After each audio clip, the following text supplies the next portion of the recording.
Gambling is a funny thing. With just a pull of a lever or a roll of the dice, life can change. Like that. Lady Luck is a fickle mistress. Tonight, we're counting down an explosive tale of what happens when desperation turns deadly. While researching this story probably put me on some kind of list, we're still taking bets and asking ourselves the ultimate question. Do you feel lucky? I'm DreyOfTheDead, and it's time to feed your head.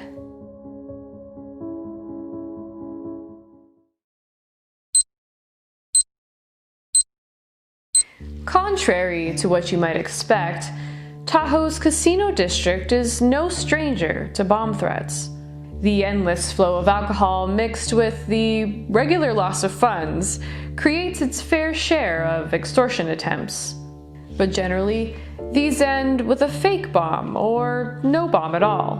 But on the morning of August 26, 1980, employees of Harvey's Resort Hotel and Casino at Stateline, Nevada, came upon something they'd never encountered before.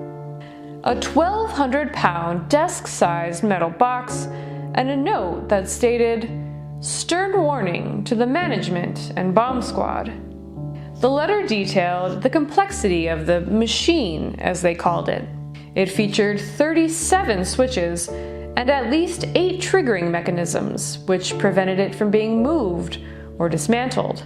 Mercury switches, float switches, and atmospheric pressure switches were all attached to detonators, as were each of the flathead screws holding it together. "Do not move or tilt this bomb," the note read. "The mechanism controlling the detonators in it will set it off at a movement of less than 0.01 of the open-end Richter scale."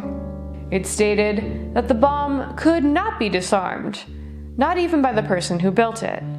But for $3 million, or 9.5 by today's standards, instructions could be given on which switches would allow it to be moved and detonated elsewhere. The money was to be delivered at night via helicopter. The note demanded a lone unarmed pilot park by the Lake Tahoe airport and wait for instructions. Media was to be kept in the dark.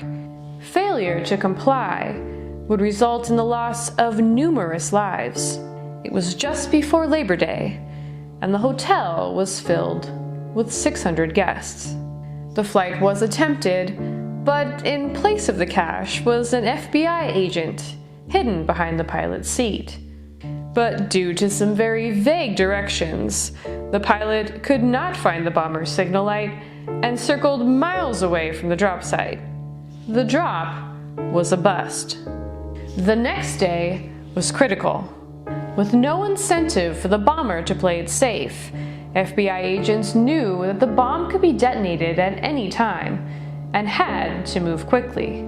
The FBI determined that it would take 4 men to move the device, and that there was no real way to tell if it was truly disarmed or safe to move. They decided that the disarming attempt would have to take place inside the hotel. The tension loomed overhead like a storm cloud, along with the one question on everyone's mind. Just what kind of madman would build a bomb of this magnitude?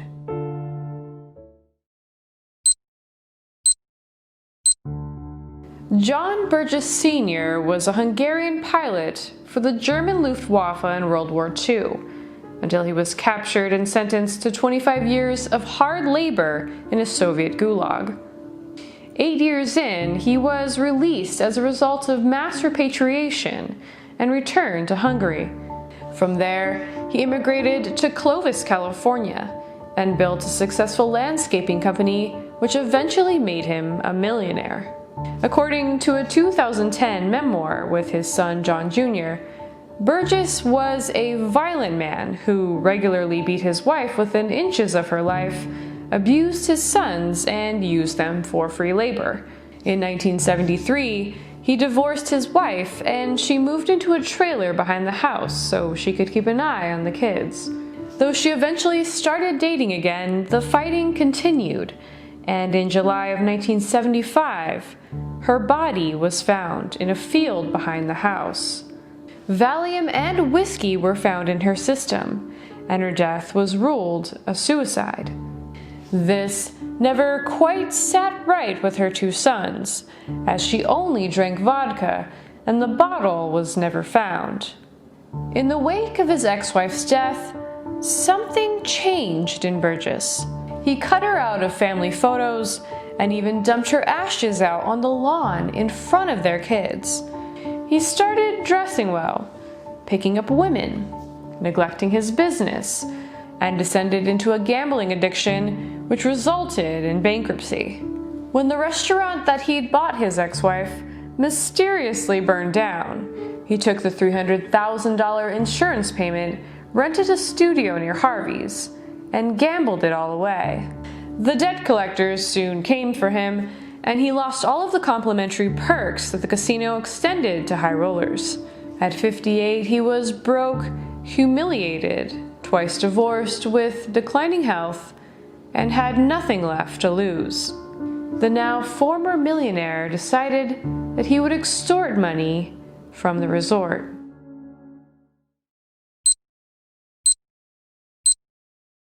Burgess employed the help of his two sons, Jimmy and John Jr. At the ages of 19 and 20, they didn't want to be involved in one of their father's crazy schemes, but Burgess began speaking of suicide, and the boys didn't expect the extortion plan to get very far. Regardless, they started by stealing 1,000 pounds of dynamite from a construction site in Fresno. When John Jr.'s girlfriend Kelly caught wind of the news, she confronted her boyfriend. She knew he'd been involved. Soon after, their relationship came to an end. The dynamite score gave Burgess new hope, and he spent all summer working on the undisarmable bomb. On August 26th at 5:30 a.m., Burgess's friends Willis Brown and Terry Hall masqueraded as photocopier delivery men, transported the device in Johnny's van, and wheeled the bomb into the hotel.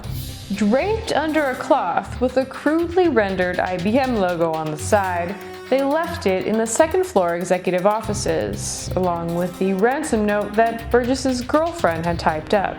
Shortly after, employees found the bomb. The gas main was turned off and all staff and guests were evacuated. Neighboring casinos Harrah's, the Sahara, and Caesars forced guests away from the areas closest to Harvey's. Almost immediately, bookies began taking bets on if and when the bomb would blow. After x-raying the device, technicians concluded that the best hope of disarming it would be to separate the detonators in the top box from the dynamite in the bottom box. They opted for a shaped charge of C4, despite the bomber's claims that a shock would trigger the device. What techs didn't know was that dynamite had also been placed in the top box. At 3:43 p.m., in front of journalists, casino employees, and onlookers, the C4 was detonated and the bomb went off.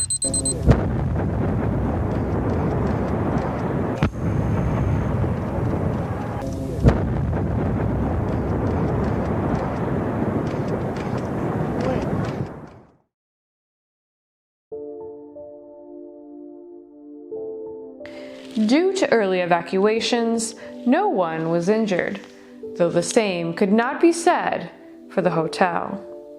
A 5-story crater was blown into the 11-story building. Gaming chips and money were strewn across the blast site. Even Harrah's, the casino across the street, was partially damaged. In total, damages were estimated at $18 million, or $57 million by today's standards. The bomb was the largest the FBI had ever seen, loaded with an astounding 1,000 pounds of dynamite. In the state that never sleeps, Harvey's was back in business just 48 hours later. The blast area was walled off, with a built-in window so guests could view it during renovations. Simultaneously, the FBI was also abuzz, actively searching for the person or persons responsible for the deadly device. Their big break came at the hands of witnesses who recalled seeing a white van in the area.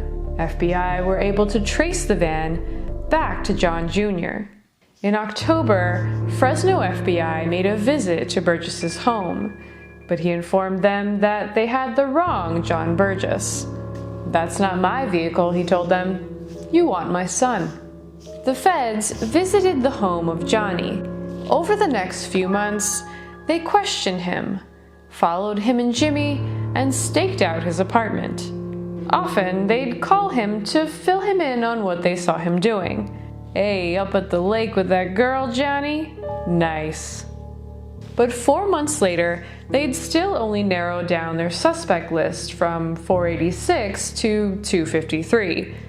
In May of 1981, Harvey's hotel owner raised the reward for information from $175,000 to $500,000. A month later, the FBI received a call from a kid who said he knew who'd done it.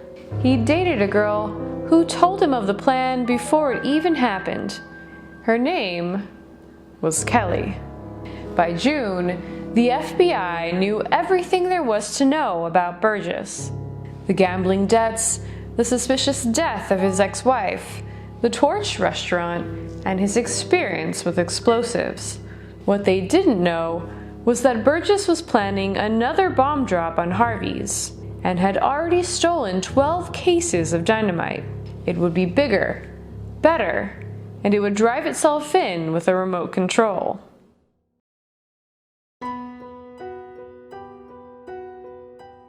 After a little more digging, the FBI was able to prove that Johnny had been lying.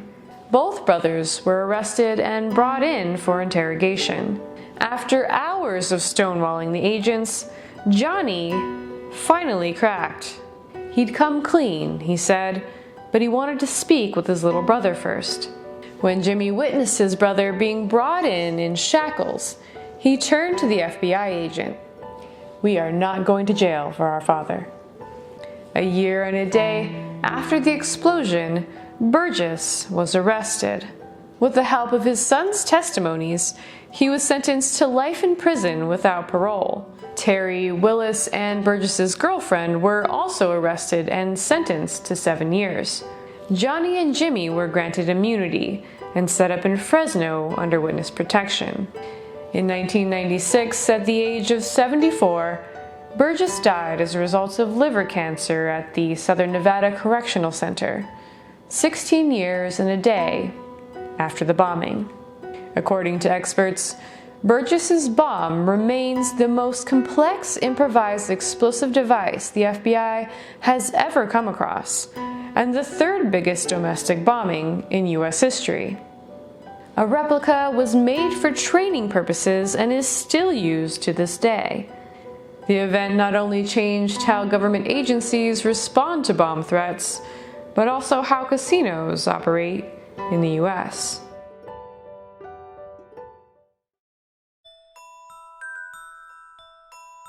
If you enjoyed this strange but true tale, be sure to subscribe and check out previous episodes.